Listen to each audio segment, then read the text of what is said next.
Assalamualaikum warahmatullahi wabarakatuh. Kembali lagi bersama saya Cikgu Muni.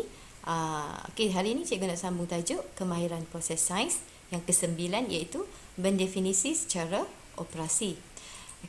Kita masih lagi di bawah tema inquiry dalam sains, kemahiran saintifik, kemahiran proses sains yang ke-9 iaitu mendefinisi secara operasi.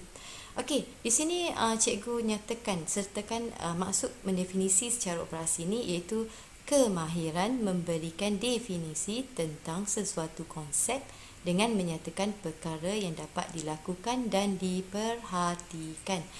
Mendefinisi dalam erti kata lain memberi maksud secara operasi. Operasi di sini membawa maksud pemboleh ubah bergerak balas atau apa yang diperhatikan atau hasil dapatan daripada penyiasatan.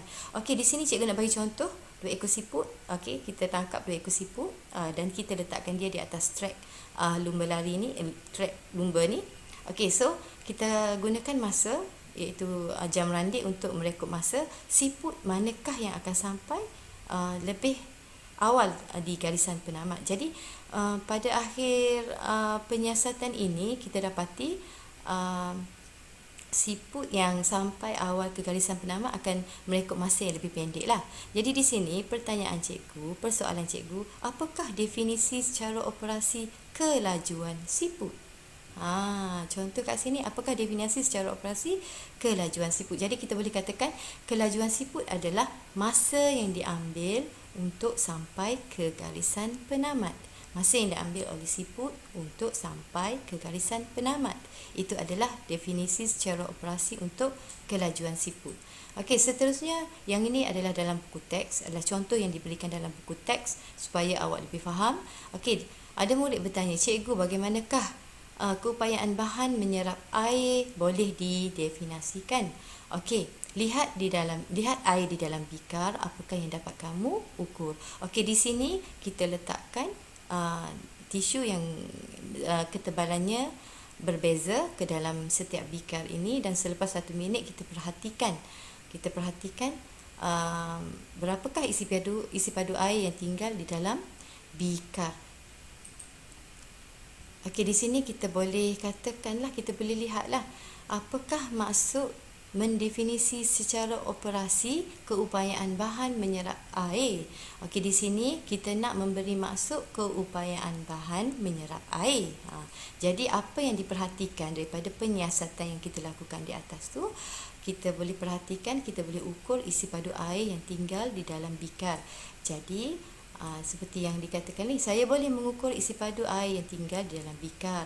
Jadi definisi secara operasi keupayaan bahan menyerap air ialah isi padu air yang tinggal di dalam bikar. Yang seterusnya macam ni. Ini contoh gambar bikar. Isi padu awal adalah 500 ml dan selepas dimasukkan tisu selama 1 minit dan air yang tinggal adalah 300 ml. Jadi persoalan di sini, apakah definisi secara operasi keupayaan bahan menyerap air? Jadi apa yang kita dapat di sini, isi padu air yang tinggal merupakan keadaan yang diperhatikan selepas tisu menyerap air. Kita perhatikan, kita ukur isi padu air yang tinggal ini selepas diserap oleh tisu, dan isi padu air yang tinggal memberi maksud keupayaan bahan menyerap air. Maknanya isi padu air yang tinggal ni kita tengok, dia tinggal 300 ml.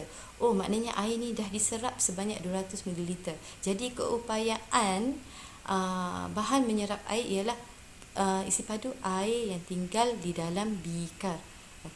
Jom kita lihat yang seterusnya. Mari lihat selanjutnya. Di sini murid ini bertanya, bagaimanakah keupayaan bahan menyerap air paling tinggi? Paling tinggi boleh didefinisikan secara operasi. So definisi secara operasi keupayaan bahan menyerap air paling tinggi ialah isi padu air yang tinggal paling sedikit di dalam bikar. Jadi kita cuma tambah di sini keupayaan bahan menyerap air paling tinggi. Kita nak cari maksud dia.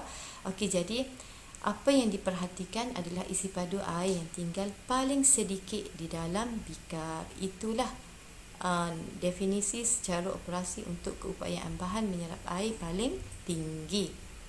Okey, di sini cikgu berikan contoh iaitu aktiviti buku teks muka surat 11 mendefinisi secara operasi pertumbuhan pokok kacang hijau. Okey, kalau dalam buku teks dia suruh awak perhatikan selama 1 minggu, tapi di sini cikgu bagi contoh selepas iaitu selama 25 hari lah, selepas 25 hari. So, apakah definisi secara operasi pertumbuhan pokok kacang hijau? Okey, contoh pemerhatian tumbesaran pokok kacang hijau selepas 25 hari. Okey, cuba fikirkan. Apakah definisi secara operasi pertumbuhan pokok kacang hijau? Okey, di sini kita dapat perhatikan bilangan daun. Bilangan daun kacang hijau bertambah banyak. Jadi, definisi secara operasi pertumbuhan pokok kacang hijau ialah bilangan daun anak pokok kacang hijau bertambah. Satu lagi, definisi secara operasi pertumbuhan pokok kacang hijau ialah ketinggian pokok dari aras tanah hingga pucuk daun bertambah. Jadi, definisi secara operasi pertumbuhan pokok kacang hijau ialah ketinggian pokok kacang hijau dari aras tanah hingga pucuk daun bertambah. Maknanya di sini mungkin di kalangan awak sendiri akan ada terdapat perbezaan bagaimana awak mendefinisi secara operasi pertumbuhan pokok kacang hijau.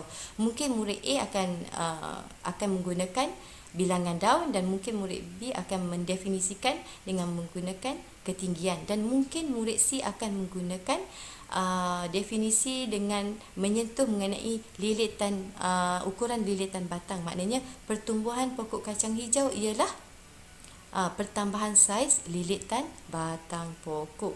Jadi dekat sini cikgu nak simpulkan bahawasanya mendefinisi secara operasi ni tak boleh dihafal. Dia bukanlah satu perkara yang boleh dihafal dan dia bukanlah satu turutan kalau untuk pokok ni macam ni. Tak, dia berbeza berdasarkan apa yang awak perhatikan dalam penyiasatan yang awak lakukan.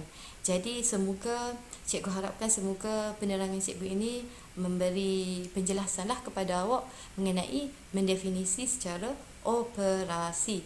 Jadi seterusnya untuk tugasan seperti biasa cikgu hantar dalam kumpulan WhatsApp kelas awak dan sila PM cikgu bila dah siap. Okey, semoga berjumpa lagi. Assalamualaikum.